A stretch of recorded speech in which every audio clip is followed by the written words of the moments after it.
As you can see, I'm in front of the Tokyo National Museum, and I was thinking today about the one thing that I did differently in my life that allowed me to retire before my 40th birthday. And today, I'm going to share that with you.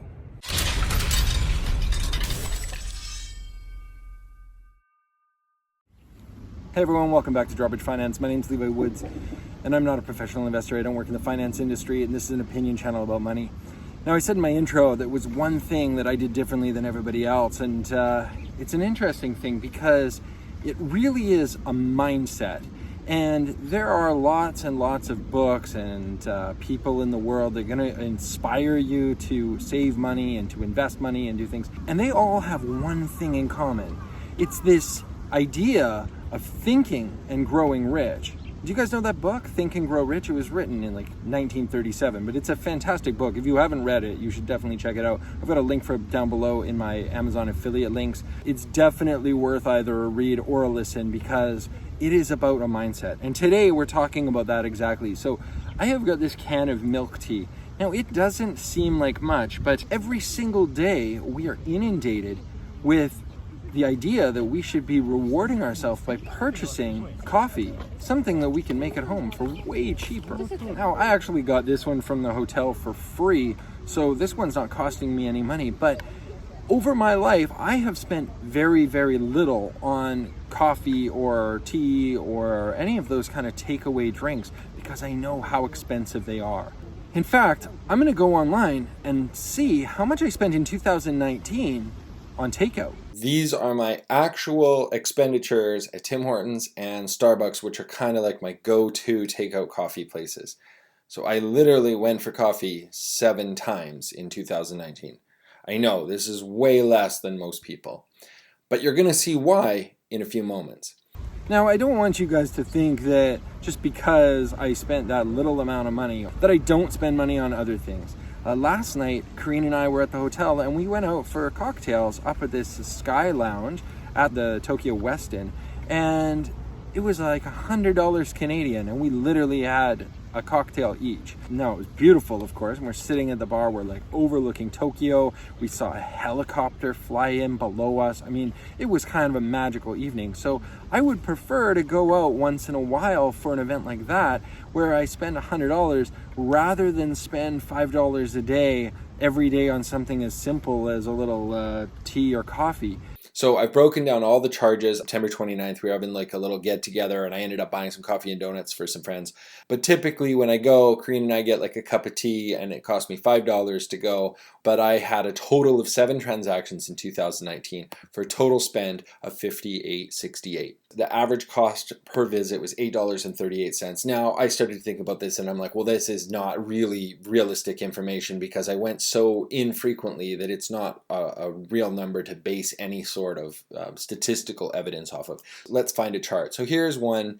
This is data and analysis by Square. Now, if you guys don't know, we're investors in Square. It's an awesome company and it's one of our holdings that we hold in our stock portfolio. If you're interested in checking out all the stocks that I hold, you can check out my Patreon page. There's some exciting changes happening to our Patreon because I've decided that I'm actually going to release a spreadsheet every single month moving forward because I've been developing quite a few spreadsheets. So on top of getting the trades that I do, either the regular dividend investing or the option trading, whatever tier people decide, they also get to download a spreadsheet every single month. Anybody that signs up for the $7 or above tier can download all the spreadsheets for free. That's like over a $50 value, and there's only a couple days left, so that's a good reason for subscribers to have their notifications turned on, because sometimes we do these kind of things with the videos, especially with stock trades. Like if I'm doing a stock trade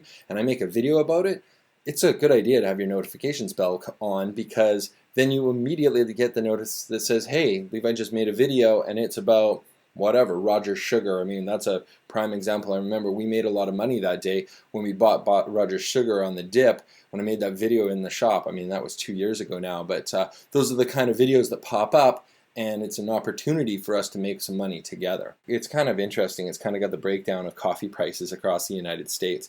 Now, I'm a tea drinker, so I'm interested in the tea line, and I'm just going to look down in the bottom corner here at the average prices, $2.81 for a take-out coffee. I kind of wanted to do a little bit of math and figure out how much it costs me to make a cup of tea at home. So I made this little chart. Now, I buy Dilma brand tea. Unbelievable tea, like just so rich and strong and like hearty. When I get up in the morning and I'm trading at 6 o'clock in the morning, I always have a cup of Dilma tea. And I was trying to decide how many cups of tea do I actually drink, and I've been thinking about this for a couple days actually, because I drink too much. I think today I had like 3 cups of tea. Oof. And almost every day I have 1. So I was trying to think, well, do I have 2 on average? I did a little bit of research and I pulled up this interesting chart which shows the United States, the regular price of cappuccino at $4.02. Coffee consumption per working age adult is 552 cups per year. And I'm thinking, well, that's pretty well online. There's not quite 2 a day, but 552, I mean, sure, that sounds like an appropriate number, so that's what I'm going to go with in today's comparison. What I'm going to do is I'm going to figure out how much it costs to make 552 cups of tea at home for me.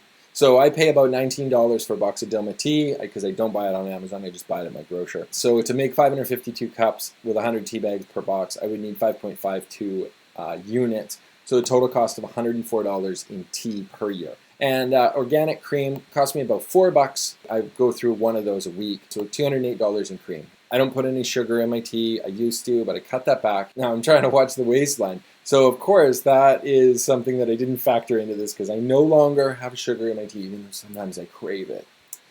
Anyway, so the cost of cups of tea at home, it's going to cost me a total annually of $312 for 552 cups, or 57 cents a cup. So I just wanted to add up what my estimate is, and these are pretty loose numbers as you can see, but about $312 at home tea, and then the $58 that I actually spent on takeaway coffee. So my total expenditure for the year was around $371. Now that is not an insignificant amount of money if you think about it. Like almost $400 is a lot for some tea.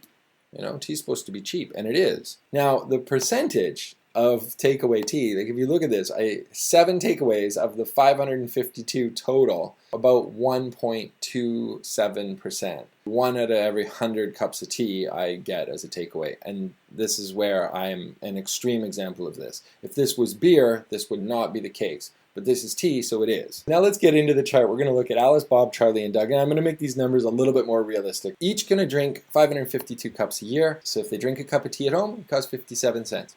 If they get a takeaway cup, it's $2.81.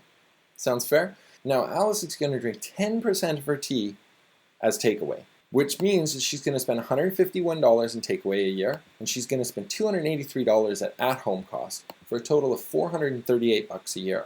Bob's going to be 25% takeaway. It's going to cost him $388 for those cups of coffee that he has to go, and $236 for his tea at home. Total spend $624 a year. Now Charlie's going to go 50-50. He's going to have half the time he's going to have a tea at home, half the time he's going to have a tea on the road.